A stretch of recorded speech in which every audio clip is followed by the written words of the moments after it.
నమస్తే.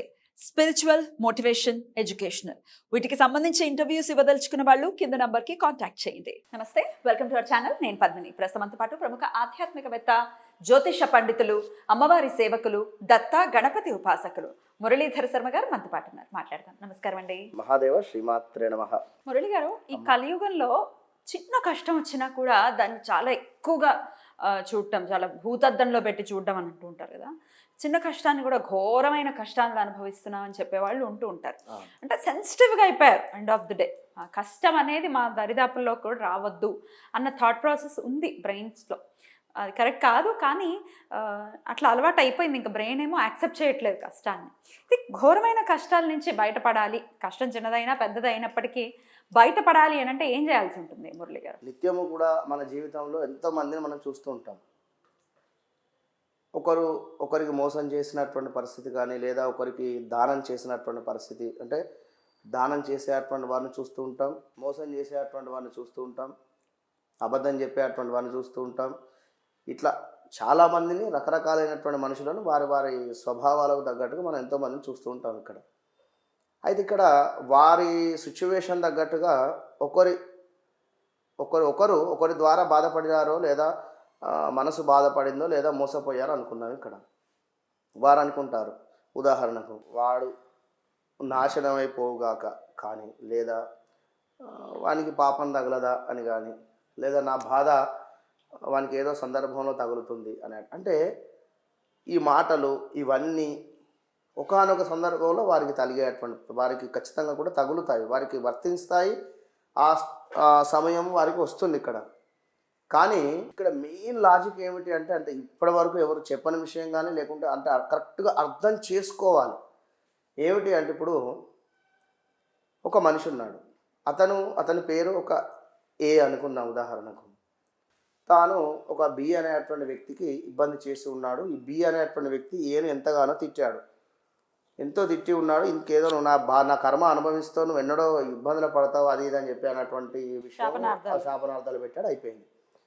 ఈ ఏ అనేటువంటి వానికి ఎంతో కూడా సెల్ఫ్ కాన్ఫిడెన్స్ ఉంది. ఇక్కడ నాకేమవుతుంది, నాకేం కాదు, ఖచ్చితంగా కూడా నువ్వు అనగానే నాకేమైనా తగులుతుందా, నువ్వు అనగానే నేను రేపే నాకేమైనా జరిగేటువంటి పరిస్థితి ఉందా అనేటువంటి కాన్ఫిడెన్స్ వాళ్ళ లెవెల్స్ అనుకున్నాను. కానీ శనైశ్వరుడు అనేటువంటి గ్రహము ఒక సీసీ కెమెరా అనే మనం ఇంతకుముందు ఇంటర్వ్యూ కూడా చెప్పడం జరిగింది. ఏదైనా కూడా ఆన్ ద రికార్డ్ ఖచ్చితంగా కూడా ఉంటుంది. అసలు ఇవి ఎందుకున్నాయి? అష్టమ శని కానీ, అర్ధాష్టమ శని కానీ, ఏలినాడు శని కానీ ఎందుకున్నాయి కదా? ఎవరన్నా ఆలోచన చేసిండ్రా ఒక్కసారి అయినా కూడా? కర్మను అనుభవింపజేయడం కోసం 100% కూడా ఖచ్చితంగా నో డౌట్. దాన్ని ఎక్కువగా కూడా వారు మాత్రమే ఇబ్బందులు పడేటువంటి పరిస్థితి ఉంటుంది.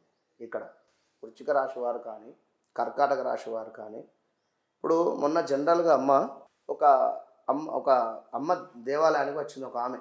అస్సలు బాగుండటం లేదు, మాకు సంబంధించినటువంటి వారు మాకు కాస్త చేతబడి చేయడం జరిగింది, మా ఇంటికి కంప్లీట్గా కూడా బాగా ఉండటం లేదు, అది ఇది అనేటువంటి విషయాలు మాట్లాడుకుంటూ వచ్చింది. పేరేమిటమ్మా అని అంటే కోటేశ్వరి అని అనింది. కోటేశ్వరి అంటే, అమ్మ మీకు 2 సంవత్సరాల నుండి బాగాలేదు, నేను ఏమి చూడలేదు, తన డేట్ ఆఫ్ బర్త్ చూడలేదు, ఏది చూడలేదు, నేను జస్ట్ నిజంగా ఫ్యాక్ట్ జరిగింది చెప్తున్నా. మీకు గత 2 సంవత్సరాల నుండి బాగాలేదు, సంవత్సరం మీద 8 నెలలు కావచ్చును, 5 నెలలు కావచ్చును, బాగాలేదు, మీకేం తెలుసు అన్న. ఇట్లా షాక్ అయిపోయి, మీకేం తెలుసు అయ్య గారు అన్న. అంటే విషయము అట్లా తెలుస్తుందమ్మా అని చెప్పినా తనకు విషయం ఏదో మాట్లాడడం జరిగింది, విషయం ఇది అనేటువంటిది ఎక్స్ప్లెనేషన్ చేసి. అంటే ఇక్కడ నేను ఆమెకు ఏమైనా ఎక్స్ప్లెనేషన్ ఇచ్చినా అంటే, మీరు అర్ధాష్టమ శనిలో ఉండడం జరిగిందమ్మా, దాని ప్రభావం చేత మీకు ఇవన్నీ ఆలోచనలు, ఎవరో మాకేదో చేశారనేటువంటి ఆలోచన, లేదా ఆ సందర్భంలో ఎవరో చేయించారు అనేటువంటి మాటలు వినబడడం కానీ, ఎక్కడ చూసినా మీకు ఏదో ఎవరైనా మన ఇవాళ రేపంతా ఫేస్బుక్లలో దీంట్లో వస్తున్నారు కదమ్మా, ఈ కోయదొరలని వారు వీరు అని చెప్పి మీకు చేతబడి కానీ ఇదేదో చేశారని చెప్పేటువంటి పరిస్థితి. అంత ఈజీగా చెప్పేస్తే అయిపోదు కదా. అష్టమ శని నడిచేటువంటి సందర్భంలో కష్టాలు పెడతాడు. ఈ కష్టాలు పెట్టేటువంటి సందర్భం ఏమిటి? నీ కర్మ నువ్వు అనుభవిస్తున్నావు. ఇక్కడ నువ్వు ఎవరికో నువ్వు చేసినటువంటి మంచి చెడును నువ్వు 100% అనుభవించాల్సి వస్తుంది ఇక్కడ. కనుక అప్పుడు అబ్బా నాకు ఎందుకు ఇంత కష్టము, నాకు ఇంతటి ఘోరమైనటువంటి కష్టాలు అనేటువంటి వర్డ్స్ అప్పుడు మీకు వస్తాయి ఖచ్చితంగా కూడా. వారు ఏలినాడు ఇప్పుడు మీనరాశి వారు ఎంతో ఇబ్బంది అనుభవిస్తున్నప్పుడు వద్దు అన్నటువంటి వారు అమెరికాకు వెళ్ళి ఉద్యోగం లేక ఇబ్బంది ఎదుర్కొనేటువంటి వారు చాలామంది ఉన్నారు. మీనరాశి వారు ఘోరమైన కష్టమే, తీవ్రమైన. ఇప్పుడు కొందరు చెబితే ఆగిపోయిన వారు ఉన్నారు, కొందరు చెప్పినా కూడా వినకుండా వెళ్ళి ఇబ్బంది పడేటువంటి వారు. వీరందరికీ కూడా ఒకటే శని గ్రహము ఏమిటి అంటే వృత్తికి కారకుడు, ఆరోగ్యానికి కారకుడు. ఏలినాటి శని కానీ అర్ధాష్టమ శని కానీ అది ఏదైనా కూడా శనిగ్రహము వలనే ఇబ్బందులు అనేటువంటివి ఎదుర్కొనేటువంటి పరిస్థితి ఉంటుంది ఖచ్చితంగా కూడా. ఇప్పుడు మొన్న ఏదో ఇంటర్వ్యూలో కూడా ఖచ్చితంగా కూడా మన అంతకుముందు లాస్ట్ ఉన్నటువంటి సీఎం మన చంద్రశేఖరరావు గారికి పరిస్థితి బాగా లేదు, హెల్త్ ప్రాబ్లమ్స్ కూడా రావడం జరుగుతాయి, తనకు హాస్పిటలైజర్ కూడా వెళ్ళి రావడం జరుగుతుంది అని చెప్పడం జరిగింది. తను నిన్న నేను చెప్పాను అని చెప్పి తను జారి పడ్డాడు, నా జోషం ఫలించిందనో లేకుంటే నీకు ఎవరో చెప్పానో కాదక్కడ విషయం. టైం బాగాలేదు, చాక్షరం మీద ఉన్న వారికి అందరికీ కూడా ఎస్లేటర్ బాగాలేదు, సర్జరీస్ కానీ ఇంకేదైనా కూడా జరిగేటువంటి పరిస్థితులు ఉన్నాయి అని చెప్పి చెప్తూ ఉన్నాను. ఇక్కడ ఎవరైనా కూడా శనిని ప్రసన్నం చేసుకోండి. శనిని ప్రసన్నం చేసుకోవాలనుకుంటే నల్ల నువ్వులతో దీపారాధన చేయండి. అది ఏ విధంగా అనేటువంటిది మనం చెప్తాం ఇక్కడ. నల్ల నువ్వులతో దీపారాధన చేసినట్టయితే శని భగవానుడు ప్రసన్నం చెందుతాడు ఇక్కడ.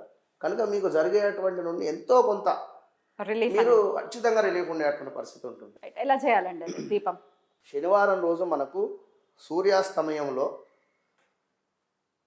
గుప్పెడు ఈ విధంగా నువ్వులను పట్టుకొని, నల్ల నువ్వులను తీసుకొని, ఇక్కడ మరొకటి అబ్జర్వ్ చేయండి, కోటెడు నువ్వులు కూడా రావడం జరుగుతున్నాయి మార్కెట్లో. ప్యూర్గా ఉన్నవి బ్రౌన్ కలర్ లో ఉంటాయి, వైట్ కలర్ వస్తుంది, బ్రౌన్ కలర్ ఉంటాయి, కంప్లీట్ కలర్ వేసి అమ్మేస్తున్నారు. అంటే నువ్వులు కలర్ వేసి నిజంగా అంటే చెప్తున్నా, నువ్వులకి కలర్ వేసారంటే వాళ్ళ ఓపిక్కి మెచ్చుకోవచ్చు. అంటే అట్లున్నాయి, వాటిని చూస్తే అట్లున్నవి. అవి అసలు నువ్వులా లేకుండా ఇంకేవి అన్నట్టుగా ఉన్నాయి, నల్లగా. అంత నల్లగా ఉండవు, బ్రౌన్ కలర్ లో ఉంటాయి, డార్క్ బ్రౌన్ కలర్ లో. మంచిగా అట్లా ఉన్నటువంటి నువ్వులను తీసుకొని, ఎందుకంటే మీరు అవి చేసినా కూడా మీకు ఆ రిజల్ట్ ఉండదు అని చెప్పడం ఇక్కడ.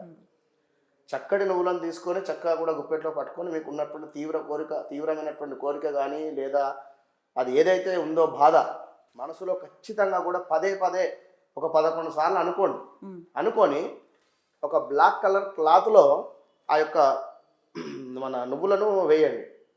వేసి దానిని ఎట్లా అంటే ఒక వత్తి రూపకంగా మీరు చేసుకోండి. అంటే బ్లాక్ కలర్ క్లాత్ అంటే పెద్ద జాకెట్ పీస్ ఏం వేసుకోకండి, మామూలుగా ఎంత ఉన్నటువంటి బ్లాక్ కలర్ క్లాత్ని తీసుకొని అందులో గుప్పె నువ్వులను వేసి దాన్ని పైనుండి కింద నుండి తీసుకొని ముడి వేసి ఇట్లా జనరల్గా ఒక వత్తి రూపకంగా చేయండి దాన్ని. అంతే. చక్కటి ప్రమిద ఒకటి తీసుకొని రావి చెట్టు వద్ద నువ్వుల నూనె వేసి దీపారాధన చేయండి.